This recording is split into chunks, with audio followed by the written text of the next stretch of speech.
Today, on Philosophy Breakdown, we delve into the vast intellectual realm of Aristotle, a philosopher whose influence extends beyond philosophy, touching various domains like biology, politics, ethics, and the arts. Aristotle, born in 384 BCE in the city of Stagira, a coastal town in northern Greece, emerged as one of the most profound thinkers of the ancient world.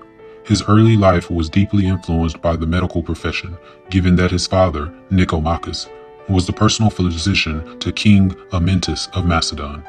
This exposure to biological observations and terminologies likely played a role in his later contributions to the field of biology. At the age of 17 or 18, Aristotle moved to Athens, the intellectual heart of ancient Greece, to pursue higher education. There, he joined Plato's academy and remained associated with it for about 20 years. Under Plato's mentorship, Aristotle was exposed to a wide array of philosophical ideas and dialogues. Despite his respect for Plato, as he matured intellectually, he began to develop ideas that diverged from those of his mentor, particularly in the realm of metaphysics and the nature of reality. When Plato died in 347 BCE, Aristotle left Athens, possibly due to tensions at the academy or because of the anti-Macedonian sentiments brewing in the city at that time.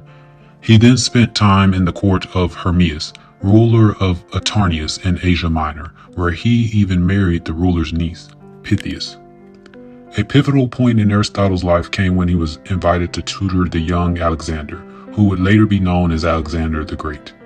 This royal commission allowed Aristotle to access vast resources and potentially influenced some of his ideas on leadership and monarchy.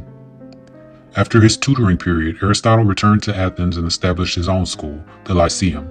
Unlike the academy, the Lyceum did not solely focus on abstract philosophy. It incorporated empirical studies, including biology and natural observations, and became an essential center of learning in Athens. However, with the death of Alexander the Great in 323 BCE, anti-Macedonian sentiments grew stronger in Athens. Aristotle, being associated with the Macedonian court, faced increasing hostility, which led to his eventual departure from the city. He retreated to a family estate in Euboea, where he passed away a year later in 322 BCE. Throughout his life, Aristotle wrote numerous works on diverse subjects, many of which have survived and continue to be studied to this day. His contributions have made him a pivotal figure not only in the realm of philosophy, but also in sciences, ethics, and arts. Aristotle's vast philosophical contributions span almost every realm of knowledge. One of his most profound ideas, rooted in metaphysics, is the nature of being. He proposed that individual entities, be it a tree or an animal, have an inherent essence that defines them. Such substances, according to Aristotle, possess both matter, their composition, and form, their inherent structure. This perspective was distinct from his mentor Plato's belief in a world of perfect forms. In the realm of ethics, Aristotle introduced the concept of the golden mean. He argued that virtues lie between deficiencies and excesses, making bravery, for instance, a balance between recklessness and cowardice. Living a good life, to him, was about striking this balance. Differing from Plato, Aristotle emphasized empiricism. He firmly believed that knowledge originates from sensory experiences, positioning him as an early advocate of the empirical method, a precursor to the scientific method we recognize today. This empiricism led to his ideas on potentiality and actuality. Aristotle viewed everything as possessing potentialities or capacities for change. When these potentials are realized, they reach actuality. For instance, a seed's potentiality to grow into a tree is its actuality when it does become one. In his political philosophy, Aristotle characterized humans as inherently political beings. Through his work, Politics, he navigated various governance forms, advocating for a society where every citizen could achieve their utmost potential. He also introduced structured arguments called syllogisms, pioneering a logical system that dominated Western reasoning until the modern era. Aristotle's fascination with the natural world is evident in his natural philosophy. His methodical observations, especially in biology, paved the way for future scientific endeavors. He believed that every entity has a purpose, or final cause, that rationalizes its existence. In the spiritual realm, Aristotle's De Anima delves into the soul's nature. Contrary to dualistic views that differentiate the body and soul. He proposed a more cohesive perspective, seeing the soul as the body's form, governing life, perception, and thought. Finally, recognizing the importance of effective communication for societal balance, Aristotle explored the art of persuasion in his Rhetoric and evaluated literary forms in Poetics, especially focusing on tragedy and its profound influence on human emotions. Aristotle's multifaceted approach to knowledge and his recognition of various disciplines' interconnectedness have ensured his enduring legacy. If I had to pick one aspect that is central to Aristotle's philosophy, it would be his emphasis on empiricism, the belief that knowledge arises primarily from sensory experience. This stance was groundbreaking, diverging significantly from the abstract, idealistic views of his predecessors like Plato. Aristotle was fundamentally convinced of the interconnectedness between the world we perceive and the knowledge we construct. In essence, his principle can be succinctly captured as, to know the external world, we must observe the external world. This might seem self-evident now, but in the ancient philosophical context where ideas and ideals often held primacy, Aristotle's empirical leanings were revolutionary. By championing direct observation and experience as primary sources of knowledge, he laid the groundwork for systematic scientific inquiry. The very processes of hypothesis formation, testing, and drawing conclusions rooted in empirical data are traceable back to his teachings. Second, Aristotle's emphasis on telos, or purpose in the natural world, posited that everything has an inherent aim or end. This perspective is foundational to his ethical theory. To lead a fulfilling life, one must align with their natural purpose or telos, which for humans, according to Aristotle, is achieving rational happiness through the practice of virtues. While certain elements of Aristotle's empiricism have been refined or even challenged over the millennia, especially with advancements in scientific philosophy, his foundational emphasis on observation as a principal mode of inquiry remains an enduring touchstone in the annals of intellectual history. Even contemporary scientific practices, with all their rigor and advancements, owe a philosophical debt to Aristotle's principle of empirical investigation. Aristotle's intellectual contributions span nearly every conceivable domain of knowledge during his time, from biology and physics to ethics and aesthetics, resulting in a legacy that has persisted and evolved over the centuries. His approach to systematic categorization and organization of knowledge, particularly in his works like the Nicomachean Ethics and Poetics, has become an enduring foundation for Western academic tradition. His emphasis on empirical observation as a way to derive knowledge influenced generations of thinkers, laying down the groundwork for modern scientific methodology. In biology, for instance, Aristotle's meticulous observations and classifications can be seen as a precursor to modern taxonomy. In ethics, his virtue-centered approach has been integral in shaping the moral and ethical discourses of the Western world. The notion of achieving a golden mean or balance in one's life remains relevant in today's discussions about well-being and personal development.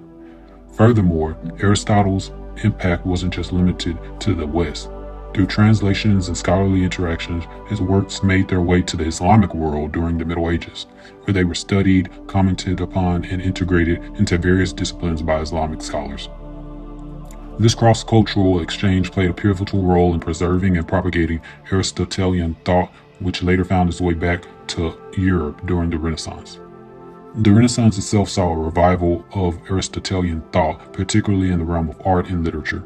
His concept of mimesis or imitation was fundamental in informing Renaissance aesthetics. Even today, modern philosophers, scientists, and scholars often find themselves in conversation with Aristotle, whether they are building upon his ideas, refining them, or challenging them. In a nutshell, few thinkers have cast as vast and enduring a shadow on the tapestry of human thought as Aristotle. His ideas have been continuously revisited, adapted, and integrated into the heart of countless intellectual traditions and disciplines. Aristotle's philosophy is deeply rooted in the search for truth and understanding, qualities that are also revered within the nocturnity community. Aristotle believed in the potential of human beings to attain higher levels of knowledge and self-awareness through contemplation, observation, and reasoned thought. This aligns with nocturnity's emphasis on introspection and self-improvement. Aristotle's concept of the golden mean, which is about finding balance between extremes, can be seen as a philosophical guide for those in the nocturnity community. The night, symbolic of challenges, solitude, or introspection, is neither to be avoided nor overly indulged in. Instead, it is to be navigated with wisdom, seeking a balance where growth and understanding can be achieved. Aristotle's Nicomachean Ethics places a strong emphasis on character, virtue, and moral introspection. For members of a nocturnity, this introspection often occurs during their metaphorical nights. It is during these moments of solitude and self-reflection that one can confront their flaws, refine their virtues, and navigate towards the light of understanding and personal growth. In essence, Aristotle's philosophy offers a profound roadmap for members of nocturnity. It emphasizes the value of introspection, the pursuit of balance, and the relentless quest for truth and understanding, even in the face of life's darkest moments. His teachings can serve as a beacon for those navigating the challenges of their own personal nights, illuminating a path toward wisdom, balance, and self-realization. While Aristotle's teachings hail from ancient Greece, their applicability in today's fast-paced world is undeniable. The following are steps that you can incorporate into your daily lives, drawing inspiration from Aristotle's core principles. Step 1. Observation and analysis. Begin with simple observations of the world around you, whether it's nature, human behavior, or personal experience. Pause and reflect on what it teaches you. For instance, if you're confronted with a difficult decision, rather than jumping to conclusions, analyze the situation from various angles to derive a well-informed conclusion. Number 2.